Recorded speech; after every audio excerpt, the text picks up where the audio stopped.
Cari telespettatori, rieccoci insieme, ben ritrovati, ben ritrovato qui con noi Maurizio Antonini, direttore della CIA di Padova, grazie di essere con noi e anche CIA Veneto naturalmente. Grazie a lei e buongiorno ai nostri telespettatori. Grazie, allora gli argomenti per quel che riguarda il settore agricoltura e quindi la carne al fuoco è tanta, sono veramente diversi e andremo ad affrontarli, parleremo anche di una problematica che sta diventando sempre più un'emergenza, che è quella del fenomeno del caporalato.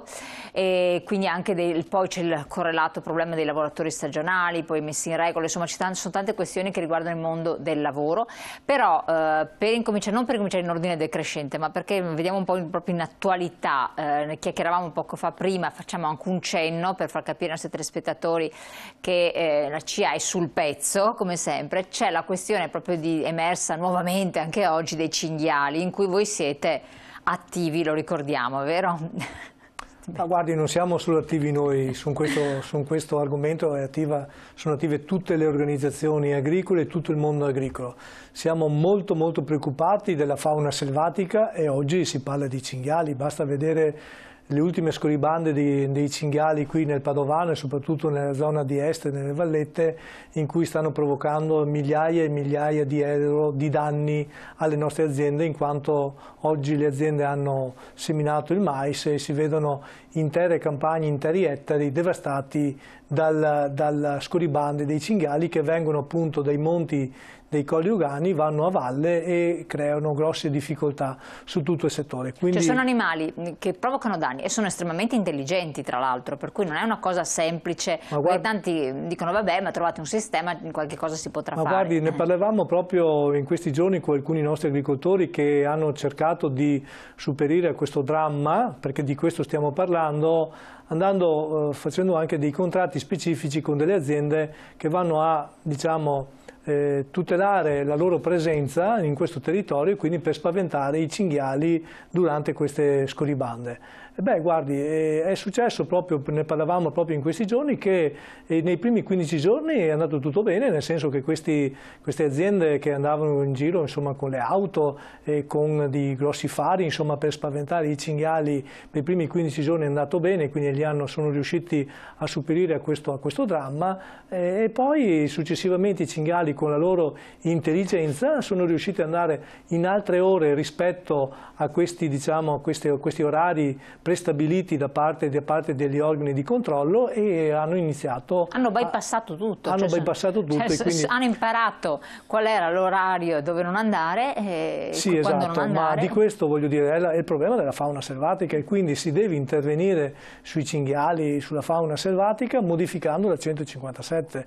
Noi siamo stanchi di dirlo, di ripeterlo, siamo una delle organizzazioni che ha posto il problema a livello nazionale. La 157 è un decreto ministeriale e va modificato a livello nazionale. Il problema dei cinghiali, guardi, è un problema che abbiamo nel Veneto, abbiamo nella Toscana, nell'Emilia, abbiamo in tutto il territorio italiano abbiamo il problema della fauna selvatica. Su quello si deve intervenire, su quello dobbiamo dare risposte certe, non concrete, certe ai nostri agricoltori.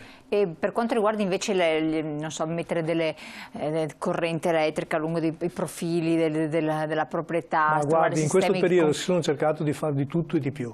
Però le soluzioni sono soluzioni temporanee che poi non trovano applicazione per quanto riguarda i danni che questi provocano. E i chiusini non funzionano? Sì, funzionano, ma guardi, sono aumentati le catture a livello veneto, ma soprattutto nei colli ugani sono aumentate più del 30% rispetto all'anno precedente, quindi sia con i chiusini sia anche con le battute di caccia. Però non riescono a superare la profilazione di questi animali perché loro si riproducono in maniera importante e quindi le catture sono minori rispetto al proliferare di questi animali, quindi sono del tutto insufficienti. Si deve intervenire in maniera concreta. Voi quindi vi state muovendo? Sicuramente utilizzando i vari strumenti di controllo, l'ISPRA sicuramente l'istituto di ricerca deve essere a fianco di noi, soprattutto dobbiamo essere consapevoli del fatto che questo problema deve essere risolto. Allora, quindi questo capitolo state affrontando, siete sempre pronti a cercare di dare una mano agli agricoltori. L'altra questione invece molto importante è la siccità. C'è stato questo decreto regionale che dichiara proprio lo stato di emergenza per risorse idriche prosciugate praticamente, un inverno siccitoso e si preannuncia anche un'estate del genere. Cosa sta succedendo? Sta succedendo il fatto che la siccità, mentre prima la si percepiva come una eccezionalità negli anni, ora ormai è diventato un'abitudine, nel senso che è un evento climatico che oggi dobbiamo far condividere con la siccità, dobbiamo condividere con tutti questi cambiamenti climatici che sono in atto. E quindi su questo si deve intervenire in maniera concreta. Lo stato di emergenza che è stato proposto dalla crisi idrica praticamente. Sì, lo stato di emergenza di crisi idrica che è stato proposto dalla Regione Veneto è stato comunque condiviso con le organizzazioni agricole, è stato condiviso con l'ANBI, che è l'Associazione Nazionale dei Consorzi di Bonifica, che nel Veneto sono 10 e in cui si dice sostanzialmente usiamo con parsimonia, usiamo con intelligenza la poca acqua che si trova. Beh, noi come sistema agricolo lo stiamo sempre utilizzando questo e quindi continueremo su questa linea. Su questo però dobbiamo fare dei grossi investimenti. Gli investimenti devono essere fatti dai consorzi di bonifica con sistemi irrigui che si chiama pluriirrigui, che hanno la possibilità e capacità. Allora proprio spieghiamo bene, così chi ci segue capisca bene questa cosa qua.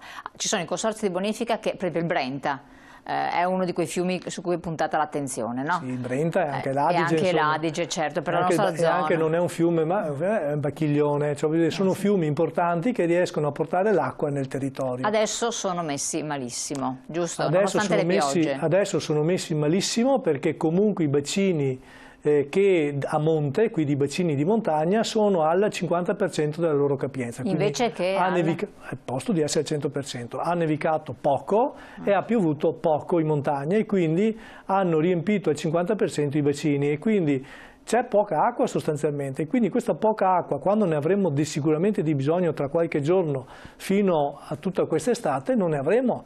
E quindi oggi vi è la necessità di utilizzare questa poca acqua in maniera molto intelligente, ma soprattutto utilizzarla nell'utilizzarla nel momento in cui serve.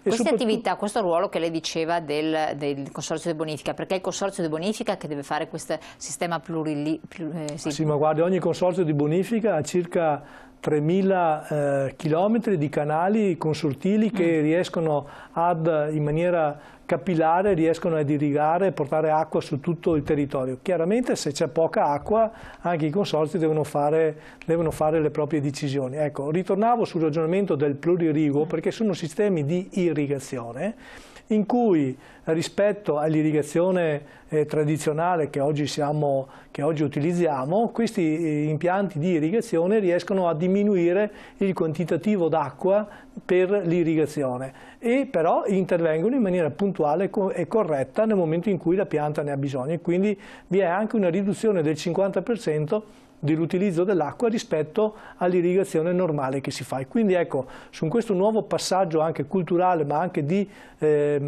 tecnologico che la tecnica ci dà a disposizione, noi siamo pronti per fare tutto quanto questo.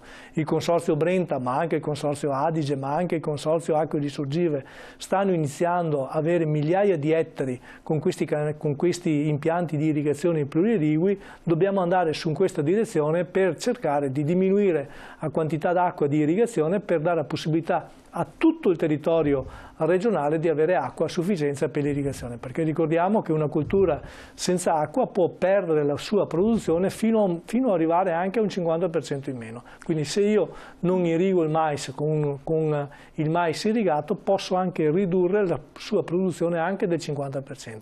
E quindi è questo il punto importante in cui noi dobbiamo intervenire.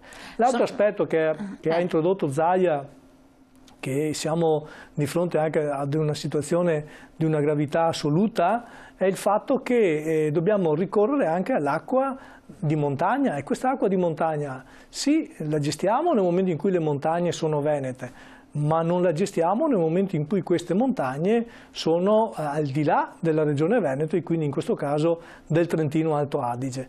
I trentini ci dicono che l'acqua loro serve per far girare gli impianti per l'energia, per la produzione di energia, e non ci danno l'acqua a noi per quanto riguarda l'irrigazione. Ecco, per questo deve intervenire il governo, deve intervenire lo Stato centrale per obbligare anche in queste situazioni la possibilità che altre regioni ci diano l'acqua a noi di pianura per dare la possibilità ai nostri agricoltori per fare l'irrigazione. Quindi non sono trattative pacifiche, tra virgolette, tra regioni, cioè, mi viene da sorridere perché se siamo alla lotta per queste cose qua nell'ambito dello stesso Stato, tra regioni, per carità una a statuto speciale, un'altra no, immaginiamoci com'è difficile trovare accordi in altri versanti, vabbè.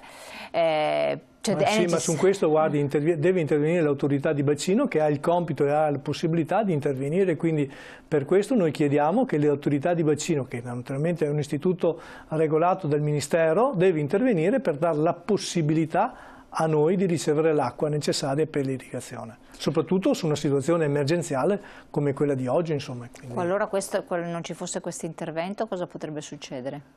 Succede quello che è successo nel 2012 o quello che è successo nel 2017, in cui le nostre aziende agricole sono rimaste a secco con una grossa perdita di produzione di prodotti agricoli, dal mais alla soia, i seminativi, anche gli ortaggi e tutto il resto. In questo periodo non ci vuole proprio. Riprendiamo il discorso dopo la pubblicità tra pochi secondi.